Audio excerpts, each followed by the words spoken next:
माला तो कर में फिरे और जिव्या फिरे मुख माही, मनुआ तो चहूं दिस फिरे ये तो सुमरण नाही। कबीर साहब कहते हैं कि हाथ में तो माला मणिया घूम रहा है और जीभ मुख में घूम रही है और मन कहीं घूम रहा है, ये सुमरण नहीं होता। कहते हैं स्वरित नृत मन पवन पर, और सतनाम का वो जाप लगातार चले। स्वरित नृत मन और पवन इकट्ठे रखे। जैसे आप सिमरण करते हो, सांस के सिमरण सतनाम दिया है, या प्रथम मंत्र भी जाप करते हो, उस पर ये ध्यान रखे कि जैसे आप प्रथम मंत्र बोला प्रथम मंत्र का, तो ये सोचा ये किसके विषय में है। 5-4 जो लगातार जो मंत्र करें 5-4 बार ये अभ्यास करें, ये किसका है। और उसके बाद बेशक शीघ्र करो, लेकिन ये ध्यान रहे मैं बोल क्या रहा हूं। अब बोलते हो सत सुकृत अवगत कबीर, तो फिर इस क्या बोल रहा हूं ये शब्द है, इस शब्द के साथ इस चित्त यानी मन को लगाना है। और ध्यान रहे कि मैं क्या बोल रहा हूं, कौन से अक्षर का उच्चारण कर रहा हूं। तो इसमें स्वरित और नृत अपने आप रहेगी कि किस जाप को कर रहा हूं। स्वरित नृत मन और पवन।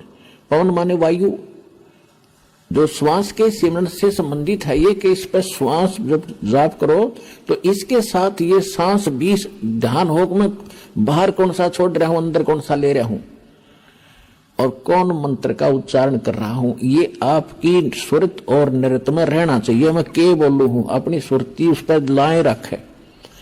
सुरती समझो आत्मा के कान हैं और नृत्य जो है आत्मा की आंखें हैं, ऐसा समझ कर दो। अब जैसे सुमन करते हो तो क्या मैं बाहर छोड़ रहा हूं, कौन से मंत्र का उच्चारण अपने आप होता, श्वास से महसूस होता मैं क्या बोल रहा हूं, उस पर ध्यान रहे अंदर क्या ले रहा हूं। तो ये सुमन बना आपका ध्यान कहीं श्वास करें दो खिंचम खिंचा, इससे कोई लाभ नहीं। स्वरित नृत्य उस पर लगी रहे, मैं क्या बाहर छोड़ रहा हूं, क्या अंदर ले रहा हूं, या प्रथम मंत्र में किस किस जाप को कर रहा हूं। जब जल्दी करते हो, क्योंकि स्वाभाविक हो जाता है जल्दी करना पड़ता है, तो उसमें ये सोचो मैं बोल के रहा हूं। पहले तो ये पता हो कि किस किस का जाप है। ये 2-4 बार अभ्यास करके फिर बेसिक केवल शब्द पर ही ध्यान रख सकते हो। के बोल रहा हूं, कौन सा मंत्र बोल रहा हूं, हरियम बोल रहा हूं, किलियम बोल रहा हूं, उस पर ध्यान रहे। तो वो उस पर जरूर रहना चाहिए, वो नहीं माला फेरे जाओ। तो ऐसे ही सतनाम पर बात चल रही है कि सतनाम पालड़े तराजू के एक पलड़े में ऐसे किया हुआ श्वास उश्वास स्वरित नृत्य और मन और श्वास के साथ किया हुआ एक श्वास के सिमरण की ओनली एक मंत्र, श्वास बाहर छोड़ा और अंदर लिया, पूरा हो गया एक मंत्र। इस एक मंत्र के जाप को तराजू के एक पालड़े में रख दो, उसकी कीमत। और दूसरे पलड़े में 14 लोक, विष्णु का लोक, शिव का लोक और ब्रह्मा जी का लोक, धर्मराज का लोक, नीचे के ये तल पताल उतल सारे, और ऊपर के गोलोक और दुर्गा का लोक, ब्रह्म लोक, सपतपुरी, स्वर्ग और नरक। स्वर्ग नरक ये अलग 3 लोक न्यारे हैं। ये स्वर्ग पृथ्वी और पाताल ये लोक अलग हैं 3, इनसे हटकर हैं। तो क्या बताया है कि ये 14 लोक उस महास्वर्ग तक दूसरे पालड़े में रखते सतनाम के श्वास के से तोलने के लिए।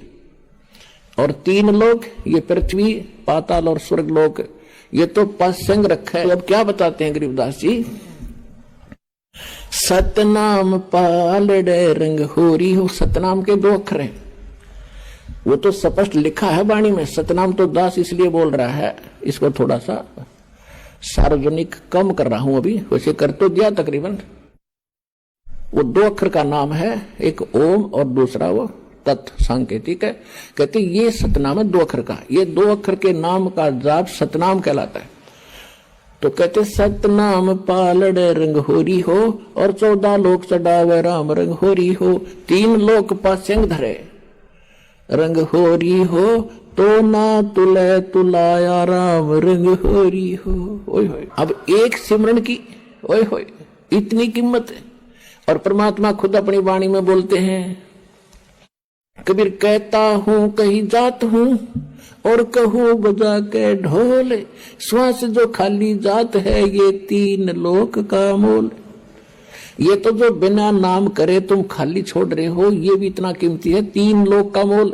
और सतनाम के साथ जाप किया जाता, कहते 3 लोक पासिंग धर रंग हो रही हो तो ना तुला तुला राम रंग हो रही हो। इसकी इतनी कीमत बन जाती है सतनाम के जाप से। और फिर सारनाम, उसका तो कहना है कि आपके ऊपर जो परमात्मा ने रहम किया है उसका कोई एस्टीमेट लगाकर दास नहीं बता सकता, कितनी दया आपके ऊपर हुई है। यहाँ आना हंसी खेल है। आप देख लो हरियाणा के लोग कितने आ रहे हैं, और मध्य प्रदेश, उत्तर प्रदेश, राजस्थान, वहां से कैसे आ रहे हैं। तो कहते हैं अभी तक इन्होंने ज्ञान नहीं या उनके इतने अच्छे संस्कार नहीं बने हैं जो यहाँ तक पहुंच सके। तो एक दिन ऐसा आवेगा, परमात्मा ने बोल रखा पूरा विश्व ने ही ये ज्ञान स्वीकार करना ही पड़ेगा, और कोई विकल्प नहीं है, नहीं तो घने दुखी हो जाएंगे। और फिर परमेश्वर ने यह भी कहा कि उस बर्म में पंथ में, गरीबदास वाले पंथ में जब वो चल चुका होगा तो उसमें फिर मैं स्वयं आऊंगा और सभी पंथों को खत्म करूंगा। इस ज्ञान से मेरे बच्चों को एक करूंगा, सभी एक होंगे, सबका मोक्ष करूंगा। तो उसी गरीबदास वाले पंथ में ये दास भेज रखा, उस परमपिता ने अपना दास भेज दिया, अपना नौकर भेज दिया। पूरी भक्ति विधि, पूरा कंप्लीट कोर्स, पूरी पावर देकर आपको मोक्ष कराने का पूरा प्रबंध देकर के दास को भेज रखा है। ये 100 प्रमाणित समझ लेना, सच समझना।